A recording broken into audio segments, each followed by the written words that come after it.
नमस्कार मंडळी, मराठी अन्नपूर्णा डिलाईट्समध्ये तुम्हा सर्वांचं पुन्हा एकदा अगदी मनापासून स्वागत आहे। आज बनवतोय पाटवडी, थापीव वडी, पातोडी, थापटवडी, थापीवडी अशी नावं जरी वेगवेगळी असली तरी बनवण्याच्या पद्धतीत काय फारसा फरक नाही। रशीसोबत ह्या वड्या अप्रतिम लागतात। त्याचबरोबर वडीचं बेसन व्यवस्थित शिजलं आहे की नाही हे कसं ओळखायचं हेही तुम्हाला सांगणार आहे। त्यासाठी व्हिडिओ पूर्ण नक्की बघा। चला तर मग सुरुवात करूया आजच्या रेसिपीला। पाटवडीसाठी 1 वाटी बेसन घ्यायचं आहे। हे बरोबर 1 कप बेसन आहे। त्यासाठी मी 1.5 कप पाणी घेतलंय। पिठाच्या गुठळ्या होऊ नये यासाठी आधीच पिठात थोडंसं पाणी घ्यायचं आहे आणि व्यवस्थित मिक्स करून घ्यायचं। त्यानंतर गरज वाटली की आणखी थोडंसं पाणी ॲड करून त्याच्या सगळ्या गुठळ्या व्यवस्थित अशा प्रकारे फोडून घ्यायच्या आहे। फोडणीसाठी 4 हिरव्या मिरच्या, 2 आल्याचे काप, लसूण, अर्धा चमचे जिरे मिक्सरला बारीक करून घ्यायचे आहेत। बारीक करताना यात पाणी घालायचं नाही, असा हा हिरव्या मिरचीचा ठेचा तयार करून घ्यायचा आहे। फोडणीसाठी 3 चमचे तेल घ्यायचं आहे। तेल व्यवस्थित तापलं की त्यामध्ये मोहरी घालायची। मोहरी मस्त अशी तडतडली की त्यानंतर जिरे टाकून व्यवस्थित तळून घ्यायचे।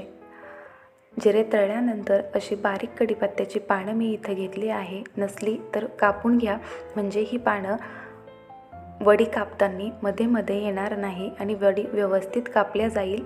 त्यानंतर हिरव्या मिरचीचा ठेचा, चवीनुसार मीठ घालायचं, कोथिंबीर टाकून आणि त्यानंतर हळद घालून व्यवस्थित असं परतवून घ्यायचं। फोडणीमध्ये राहिलेलं पाणी टाकून घ्यायचं।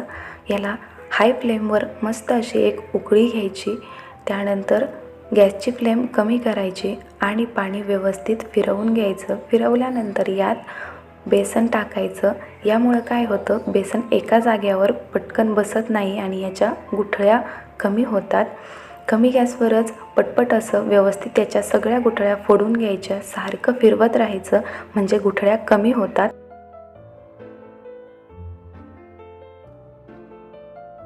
गुठळ्या फोडून झाल्या, पीठ थोडं घट्ट झालं की थोडंसं गॅसची फ्लेम वाढवायची आणि जेव्हा पीठ हे कढईला सोडायला लागेल, ते खाली चिटकणार नाही, त्यावेळेस गॅसची फ्लेम कमी करायची आणि 2 ते 3 मिनटं लो फ्लेमवर वाफवून घ्यायचं। गॅस बंद करायचा आणि 1 मिनटं हे असंच वाफू द्यायचं। त्यानंतर एका ताटाला तेल लावून घ्यायचं आणि हे सगळं मिश्रण त्या ताटावर ओतून घ्यायचं। त्यावर थोडीशी कोथिंबीर आणि खोबरं टाकून घ्यायचं। एक प्लेन बेस असणारं भांडं घ्यायचं, त्याला व्यवस्थित तेल लावायचं आणि त्याच्या साहाय्याने बेसन व्यवस्थित पसरवून घ्यायचं। बेसन भांड्याला चिकटत आहे असं समजलं की त्याचं चिटकलेलं बेसन काढून घ्यायचं। त्याला पुन्हा थोडासा तेलाचा हात लावायचा आणि पुन्हा बेसन व्यवस्थित पसरवून घ्यायचं। जेव्हा हाताला सहन होईल एवढं थंड झालं की त्याच्या कडा अशा पद्धतीने व्यवस्थित दाबून घ्यायच्या आणि ज्या ठिकाणी कमी वाटत असेल त्या ठिकाणी पुन्हा थोडंसं खोबरं आणि कोथिंबीर टाकून घ्यायची। हलक्या हाताने पुन्हा व्यवस्थित थापून घ्यायचं। यामुळे काय होतं, ज्यावेळी वडी आपण वाढायला घेतो किंवा दुसऱ्या ताटात काढून घेतो त्यावेळी यावरचं हे खोबरं आणि कोथिंबीर अगदी जशाच्या तशी राहते।